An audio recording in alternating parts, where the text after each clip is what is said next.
बड़ी खबर मिल रही है। बागेश्वर के मंडल सेरा में एक घर में 4 शव मिले हैं। महिला और 3 बच्चों के शव मिलने से हड़कंप मच गया है। 1 हफ्ते पुराने ये शव बताए जा रहे हैं। शवों को पोस्टमार्टम के लिए भेज दिया गया है। तो बागेश्वर से ये बड़ी खबर, जहां महिला और 3 बच्चों के शव मिले हैं। एक ही घर के अंदर ये 4 शव बरामद हुए हैं। हालांकि पोस्टमार्टम के लिए भेज दिया गया है इन शवों को, लेकिन पूरे इलाके में हड़कंप मचा हुआ है। 1 हफ्ते पुराने ये शव बताए जा रहे हैं। एक किराएदार के रूप में परिवार रहता था और जिसमें जो परिवार का मुखिया वो तो नहीं है, बाकी उस परिवार की उसकी महिला और उसके 3 बच्चे हैं और चारों मृत अवस्था में पाए गए हैं। पुलिस अपना पंचनामा और पोस्टमार्टम की आगे की कार्रवाई कर रही है और तफ्तीश में ही फिर पुलिस को इस बारे में क्या हुआ है उस बारे में बता पाए। क्योंकि अभी बॉडी से स्मेल आ रही है, क्योंकि बंद कमरे में बॉडी थी, अंदर से दरवाजे भी बंद थे, तो ये इनकी तफ्तीश में ही क्लियर हो पाएगा और आगे पोस्टमार्टम की रिपोर्ट के आधार पर कह पाएंगे कि वो बॉडी कितनी पुरानी रही। तो बागेश्वर से ये खबर है, जहां पर एक घर में 4 लोगों के शव मिलते हैं। महिला समेत 3 बच्चों के शव मिले हैं और ये शव 1 हफ्ते पुराने बताए जा रहे हैं।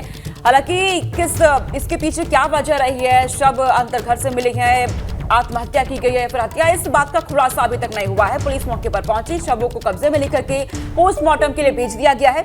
1 हफ्ते ये शव पुराने बताए जा रहे हैं। तो बागेश्वर के मंडल सेरा में एक घर में ये 4 शव बरामद हुए हैं। महिला और 3 बच्चों के ये शव, और पूरे इलाके में इसके बाद हड़कंप मचा हुआ है। सभी में दहशत बनी हुई है क्योंकि 1 हफ्ते पुराने ये शव बताए जा रहे हैं। महिला और 3 बच्चों के ये शव हैं। मौके पर पुलिस पहुंची, जब उन्हें सूचना दी गई, शवों को कब्जे में ले लिया गया है। पोस्टमार्टम के लिए पुलिस की तरफ से भेज दिया गया। मंडल सेरा में ये घर, जहां पर 4 शव एक साथ मिलते हैं।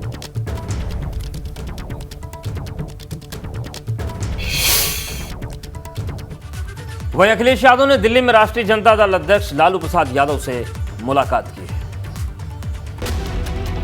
अखिलेश यादव दिल्ली में आरजेडी सांसद और लालू यादव की बेटी मीसा भारती के घर पहुंचे, जहां उन्होंने लालू यादव से मुलाकात की। इस दौरान अखिलेश यादव ने पैर छूकर लालू से आशीर्वाद दिया। अखिलेश यादव ने आज 15 मिनट मुलाकात की है राजद सुप्रीमो लालू प्रसाद यादव से। मीसा भारती की ये आवास है, इसी आवास में 15 मिनट मुलाकात चली, जिसमें तमाम सारे राजनीतिक विषयों पर भी बातचीत हुई है।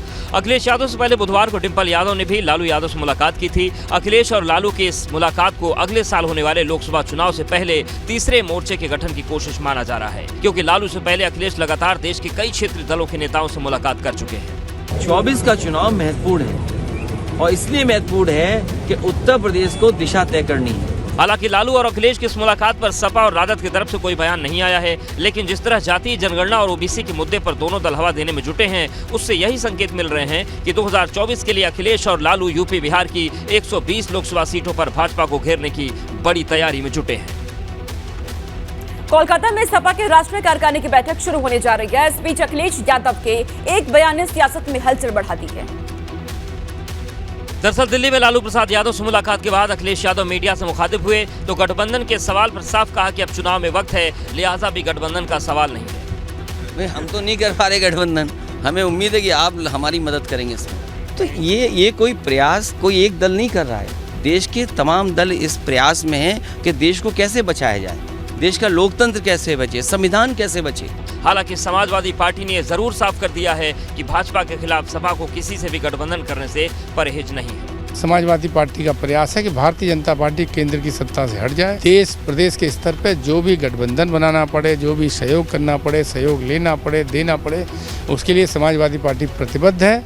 मतलब यह है कि अब कांग्रेस से दूरी बना रही सपा ने अपने सभी विकल्प खुले रखे हैं। इस बीच भाजपा ने सपा की कोलकाता में होने जा रही बैठक पर तीखा हमला बोला है। पिच पे आप बैटिंग करते हैं, वहीं आप क्लीन बोल्ड हो गए, तो आप फिर दूसरे पिच पे जाके खेलने की क्या जरूरत है। आज विपक्ष जो है हताश है, निराश है। फिलहाल सपा की राष्ट्रीय कार्यकारिणी की बैठक पर सियासत में हलचल बढ़ी हुई है। राष्ट्रीय राजनीति में सपा की गिनती क्षेत्रीय दलों में होती है, जो सपा के सिपाहियों को परेशान कर रही है। सपा की राष्ट्रीय कार्यकारिणी की कोलकाता में होने जा रही बैठक से पहले पार्टी के राष्ट्रीय महासचिव रामजी लाल सुमन का दर्द छलका। ये दर्द सपा के पास राष्ट्रीय पार्टी का दर्जा न होने को लेकर है। मीडिया से बातचीत में रामजी लाल सुमन ने साफ लफ्जों में कहा कि 30 साल बाद भी सपा राष्ट्रीय पार्टी क्यों नहीं बन पाई, इस पर राष्ट्रीय कार्यकारिणी की बैठक में मंथन होगा। हमें राष्ट्रीय पार्टी कैसे बनना है? मायावती जी की पार्टी बीएसपी जम्मू कश्मीर से राष्ट्रीय पार्टी बन गई, अभी केजरीवाल साहब की पार्टी राष्ट्रीय पार्टी बन गई। तो हम राष्ट्रीय पार्टी क्यों नहीं बन सकते? रामजीलाल सुमन ने जो मुद्दा उठाया है उसके पीछे एक कारण ये भी है कि दिसंबर के महीने में कांग्रेस सांसद राहुल गांधी ने सीधे सीधे कह दिया था कि सपा क्षेत्रीय पार्टी है, उसके पास राष्ट्रीय विचारधारा नहीं है। अगर आप समाजवादी पार्टी को देखें तो उनके पास एक नेशनल विचारधारा नहीं है। वो यूपी में जरूर उनकी पोजीशनिंग है और उसको उन्हें डिफेंड करना है, शायद उसलिए ना आए, बट नेशनल विचारधारा नहीं है। दिलचस्प बात यह है कि राहुल गांधी के इस बयान के बाद समाजवादी पार्टी ने राष्ट्रीय राजनीति में सक्रियता तेजी से बढ़ाई, लेकिन एक तथ्य ये भी है कि समाजवादी पार्टी के पास राष्ट्रीय पार्टी का दर्जा नहीं है, जबकि बहुजन समाज पार्टी, आम आदमी पार्टी राष्ट्रीय पार्टी का दर्जा हासिल कर चुके हैं। रामचरितमानस की चौपाई से शुरू हुआ शूद्र विवाद खत्म होने का नाम नहीं ले रहा। मैनपुरी में श्रीमद् भगवत कथा में शामिल होने आए समाजवादी पार्टी प्रमुख अखिलेश यादव ने फिर से इस मामले को हवा दे दी है कि 5000 साल से ज़्यादा की लंबी लड़ाई है, लेकिन ये लड़ाई अब हम लोग जीतने के करीब पहुंच गए हैं, इसलिए बीजेपी को परेशानी है। इसीलिए वो मुख्यमंत्री जी अपने बगल में एक शूद्र को रखते हैं और उससे बुलवाते हैं। भैया क्या माना जाए कि आप ये पूछिए क्या वो शूद्र है कि नहीं है। हालांकि रामचरितमानस को लेकर स्वामी प्रसाद मौर्य के बयान पर अखिलेश कुछ भी बोलने से बचते नजर आए, लेकिन मंदिरों में रामचरितमानस पाठ के आयोजन पर अखिलेश ने सरकार पर तंज कसा। जिलाधिकारी से पूछें कि आयोजन कहाँ होगा जिसमें हम लोग भी सब शामिल हो जाके, कम से कम जिलाधिकारी बताएं कि प्रसाद कहाँ मिलेगा, तो हम लोग सब जाएंगे, प्रसाद लेके आएंगे, क्योंकि सरकार का पैसा, जनता का पैसा। इटावा में अखिलेश ने भाजपा के गुजरात मॉडल पर निशाना साधा। बीजेपी पहले से घबराई हुई है कि ये मैनपुरी मॉडल क्या है। अब वो हो सकता है मैनपुरी घूम रहे हो, रिसर्च कर रहे हो कि मैनपुरी में कैसे बीजेपी इतना बुरा हारी है। अखिलेश ने 2024 के चुनाव को उन्होंने देश की राजनीति की दिशा तय करने वाला चुनाव बताया। सपा प्रमुख ने साफ कहा कि उन्होंने उत्तर प्रदेश की जनता पर ही छोड़ दिया है कि प्रधानमंत्री कौन होगा, जनता इसका जवाब देगी। सपा के राष्ट्रीय महासचिव स्वामी प्रसाद मौर्य ने एक बार फिर से शूद्र सियासत को हवा दी है, जिस पर घमासान तय है। दरअसल स्वामी प्रसाद मौर्य ने योगी सरकार को रामनवमी पर अखंड रामायण पाठ के फैसले पर सवाल उठाए हैं। स्वामी प्रसाद मौर्य ने ट्वीट करके लिखा, ढोल गवार शूद्र पशुनारी सकल ताड़ना के अधिकारी उसी सुंदरकांड का हिस्सा है जिसका सरकार ने पाठ कराने का निर्णय लिया है। यानी सरकार का यह निर्णय महिलाओं व शूद्र समाज को प्रताड़ित व अपमानित करने वाले 3% लोगों को बढ़ावा देने व 97% हिंदू समाज की भावनाओं को आहत करने वाला है। कहीं न कहीं दलित, आदिवासी, पिछड़ा एवं देश की महिलाओं के सम्मान का विरोधी है। स्वामी प्रसाद मौर्य ने शूद्र सियासत का पन्ना उस वक्त दोबारा से खोल दिया है जब एक दिन पहले ही दिल्ली पहुंचे अखिलेश यादव ने डिप्टी सीएम केशव प्रसाद मौर्य को शूद्र बताया था। योगी जी ने एक शूद्र अपने साथ रखा हुआ है, इसीलिए अखिलेश यादव के इस बयान पर भाजपा ने तीखा पलटवार किया है। आज के परिवेश में भी अगर इस प्रकार की बात करेंगे तो निश्चित रूप से आपका ये मानसिक दिवालियापन से अधिक कुछ नहीं है। मतलब शूद्र वाली सियासत पर भाजपा और सपा में एक बार फिर से टकराव बढ़ता नजर आ रहा है। उत्तर प्रदेश में भाजपा और समाजवादी पार्टी के बीच ओबीसी वोटरों को लुभाने की जंग तेज हो गई है। एक तरफ समाजवादी पार्टी ने जहां पहले ही जाति जनगणना की मांग कर नया सियासी दांव खेल दिया है, तो दूसरी तरफ भाजपा उसका तोड़ निकालने में जुटी है। सपा के ओबीसी कार्ड का तोड़ निकाला है भाजपा के पिछड़ा वर्ग मोर्चा ने। भाजपा का पिछड़ा वर्ग मोर्चा 6 से 14 अप्रैल के बीच पूरे प्रदेश में गांव-गांव चलो, घर घर चलो अभियान चलाने वाला है, जिसमें पिछड़ा वर्ग मोर्चा के पदाधिकारी, कार्यकर्ता, विधायक और सांसद 5 से 10 गाँव में जाएंगे। ये सभी लोगों के साथ भाजपा की विचारधारा, सरकार की उपलब्धियों पर चर्चा करेंगे। साथ ही साथ सपा की जातीय जनगणना के मुद्दे पर पोल खोलने का काम भी करेंगे। कि सत्ता आने वाले समय में भी उनके हाथों में कभी नहीं आने वाली, तो जाति जनगणना का मुद्दा उठाते हैं। जब वो सत्ता में रहते हैं तो केवल एक ही जाति को याद रखते हैं। भाजपा भी जाति जनगणना के मुद्दे पर बहुत संभल कर खेल रही है, जिस पर समाजवादी पार्टी ने तंज कसा है। बीजेपी के नेताओं के मुंह खोलने का नीचे बहुत खराब असर जाएगा, क्योंकि जो अन्याय पिछड़े वर्गों के साथ, आरक्षित वर्ग के साथ बीजेपी कर रही है, वो पूरी तरीके से नीचे फ्लॉप हो जाएंगे। अखिलेश यादव ने बुधवार को सहायक शिक्षकों की नियुक्ति में आरक्षण के मुद्दे पर ट्वीट करते हुए जातीय जनगणना की बात की थी। उमेश पाल हत्याकांड के बाद उस शूटआउट से जुड़ा एक और सीसीटीवी फुटेज सामने आया है। 32 सेकंड का ये वीडियो उमेश पाल के घर को जाने वाली गली का है। वीडियो में उमेश पाल गोली लगने के बाद भी शूटर असद से भिड़ता हुआ दिखाई दे रहा है। वीडियो में एक शूटर पिस्टल से फायर करते हुए देखा जा सकता है। दावा किया जा रहा है कि यही शूटर माफिया अतीक अहमद का बेटा असद अहमद है। उसी ने गली में उमेश को पकड़ लिया और सिर पर गोली मारने की कोशिश की, जिसके बाद दोनों के बीच हाथापाई भी होती है। उमेश असद के चंगुल से निकलकर गली में बने पहले मकान में घुसने की कोशिश करता है, लेकिन तब तक उसको गोलियों से छलनी कर दिया जाता है।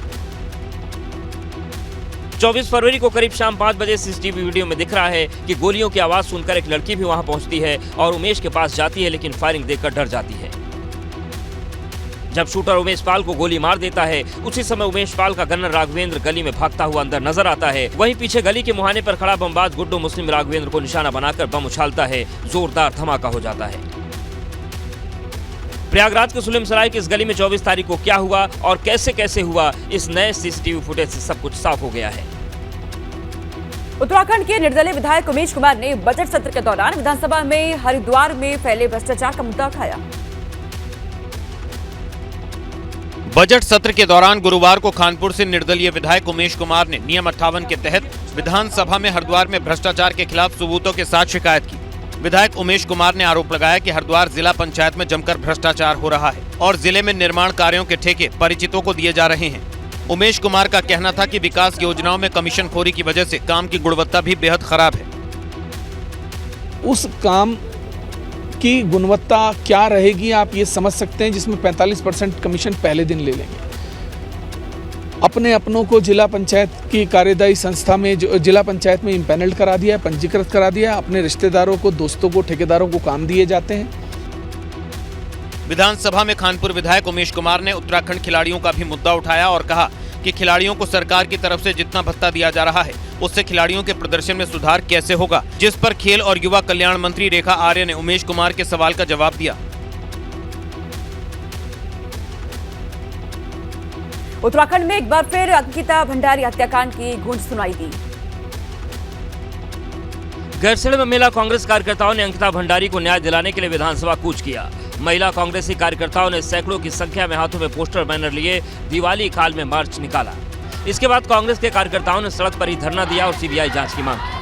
अंकिता भंडारी हत्याकांड को लेकर कांग्रेस लगातार सवाल उठा रही है। कांग्रेस के महिला मोर्चा का आरोप है कि सरकार इस मामले में की लीपापोती में लगी हुई है, क्योंकि अभी तक मामले में आरोपियों को कड़ी सजा नहीं मिल पाई है। कौन सा वीआईपी है जिसको बचाने के लिए सरकार ने चुप्पी साधी हुई है? ऐसी क्या बात है कि इसकी जो चार्जशीट है वो ओपन नहीं हुई है? ऐसी क्या बात है कि सरकार इस पर सीबीआई जांच नहीं कराना चाहती, जबकि ये उत्तराखंड की एक बेटी, एक महिला का सवाल है और ये सिर्फ अंकिता का सवाल नहीं है। इसके पहले भी सोमवार को कांग्रेसी कार्यकर्ताओं ने दिवाली खाल में पुलिस बैरियर को तोड़कर प्रदर्शन किया था। प्रदर्शन के बाद प्रदेश अध्यक्ष करण माहरा, हरीश रावत, मनीष खंडूरी और ज्योति रौतेला समेत सैकड़ों कार्यकर्ताओं ने गिरफ्तारी दी थी। हत्याकांड में पीड़ित परिवार ने भी सीबीआई जांच की मांग की है। परिवार एसआईटी की जांच से संतुष्ट नहीं है। सुप्रीम कोर्ट ने भी सोमवार को उत्तराखंड सरकार से अंकिता भंडारी की हत्या के मामले में की गई जांच पर स्टेटस रिपोर्ट दाखिल करने को कहा है। बड़ी खबर संभल से है। कोल्ड स्टोरेज ढहने से बड़ा हादसा हुआ। हादसे में अब तक 6 लोगों की मौत हुई है और 17 लोगों को सुरक्षित बाहर निकाला गया है। अभी भी लोगों के फंसे होने की सूचना है। बचाव के काम में एनडीआरएफ की टीम जुटी हुई है। संभल के चंदौसी में एक कोल्ड स्टोरेज है जहां पर कल हादसा हुआ था। रेस्क्यू ऑपरेशन अभी भी जारी है।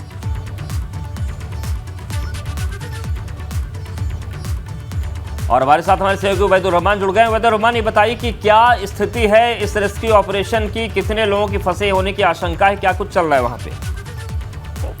देखिए, मैं आपको बता दूं कि जो कल से हादसा हुआ था कोल्ड स्टोर का, उसमें लोग फंसे थे। उसमें अभी तक का जो ताज़ा आंकड़ा है, जो एसपी संभल चक्रेश मिश्र ने बताया है, उसके मुताबिक जो 11 लोग हैं उनको जिंदा निकाल लिया गया है। 6 लोगों के शव निकले हैं। अब तक 17 लोग निकाल लिए जा चुके हैं और पूरी रात चले ऑपरेशन में जो छत थी कोल्ड स्टोर की, जिसका खतरा था और गिरने का, उसको तो हटा दिया गया है। अब जो मलबा और आलू है, उसके नीचे क्या कुछ और लोग दबे हैं, उसका सर्चिंग ऑपरेशन चल रहा है। और जो एनडीआरएफ की टीम है, एसडीआरएफ की टीम है और तमाम विभागों के जो अधिकारी हैं वो लगे हुए हैं कि पूरा कोल्ड स्टोर का जो मलबा है पूरा एक बार क्लियर कर लिया जाए। और अभी तक जो गिनती आई है उसमें 17 लोगों को निकाला गया है, जिसमें से 6 लोगों की मौत हो चुकी है और जो 11 लोग हैं उसमें उनका इलाज जो है कुछ का मुरादाबाद के जो एक निजी अस्पताल है उसमें चल रहा है और कुछ का अन्य अस्पतालों में इलाज चल रहा है। जो ऑपरेशन है रेस्क्यू ऑपरेशन वो अभी भी पूरी रात जारी रहा है। तमाम आला अधिकारी मौके पर हैं और अभी जारी है, कुछ और घंटे लग सकते हैं। आज मुख्यमंत्री योगी आदित्यनाथ भी मुरादाबाद पहुंच रहे हैं और जहां जिस यूनिवर्सिटी में वो पहुंच रहे हैं वहीं पर मेडिकल कॉलेज में घायलों को इलाज के लिए भर्ती भी कराया गया है। तो हो सकता है कि मुख्यमंत्री भी घायलों से बात कर लें आज। लेकिन ये जो बड़ा दुखद हादसा है, जो कोल्ड स्टोर के मालिक हैं उन 2 लोगों के खिलाफ मुकदमा दर्ज कर लिया है पुलिस ने और वो फरार हैं। अभी उनकी तलाश की जा रही है, लेकिन जो प्राथमिकता है पुलिस और प्रशासन की वो ये है कि जो हादसे के नीचे लोग दबे हैं वो पूरी तरह से निकाल लिए जाएं, पूरी संख्या क्लियर हो जाए। अभी तक की जो संख्या है वो 17 है, इसमें 11 लोग जिंदा बचे हैं, 6 की मौत हो चुकी है। लेकिन अगर कुछ और लोग भी हैं तो उसको भी क्लियर किया जाएगा कि इसके अंदर कुछ लोग जिंदा हैं, क्योंकि अब कोई रेस्पॉन्स नहीं मिल रहा है। जो अंदर फंसे हुए लोग थे, रात देर रात तक जितने लोगों से कांटेक्ट हो पाया मोबाइल के थ्रू या और तरीकों के जरिए, तो उनको सबको निकाल लिया गया है।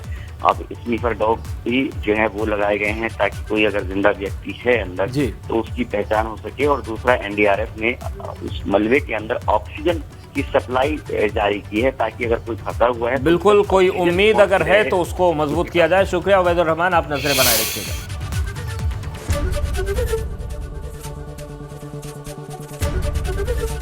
एबीपी गंगा, खबर आपकी, जुबान आपकी।